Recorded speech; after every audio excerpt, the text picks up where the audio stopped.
মনোবীক্ষণ polyclinic, চিকিৎসার জগতে এক দশক। এখন এখানে সব বিষয়ে ডাক্তারবাবু একসাথে তলায়।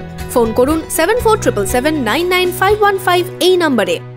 বহরমপুরে ফের তৃণমূলের ঘরে থাবা বসালো কংগ্রেস। ভোটের আগে বহরমপুর ব্লকের গুরুরাতপুর পঞ্চায়েত এলাকায় তৃণমূল থেকে অনেকেই কংগ্রেসে যোগদান করলো অধীর চৌধুরীর হাত ধরে।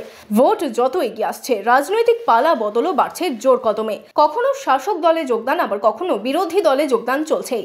শনিবার বহরমপুরে জেলা কংগ্রেস কার্যালয়ে শাসক দল থেকে অনেকেই কংগ্রেসের পতাকা তুলে নিলেন। যোগদানকারীদের মধ্যে রয়েছে গুরুদাসপুরের প্রাক্তন প্রধানও।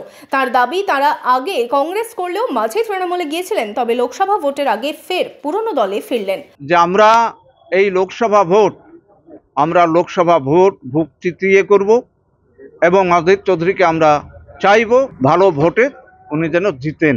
দলে আমি গিয়েছিলাম, গিয়ে তৃণমূলে মাস 6 থেকে আমি দেখলাম যে তৃণমূল দ্যাট মিনস জঙ্গল।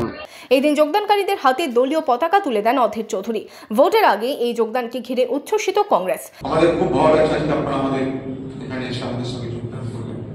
এটা আমাদের অনেক বড় পাওনা। আপনাদের যোগদান আগামী দিনে বহরমপুর এবং মুর্শিদাবাদ দুটো লোকসভা নির্বাচনে কংগ্রেসকে এবং বামকে অর্থাৎ জোট প্রার্থীদেরকে হাত শক্ত করতে সাহায্য করবে।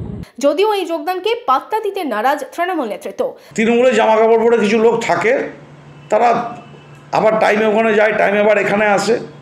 আমাদের অসুবিধা নাই কিছু, কারণ এদের ভোট আমরা কোনোদিনই না পেয়েও 21-এ আমরা 22-এ 20টা সিট জিতেছি।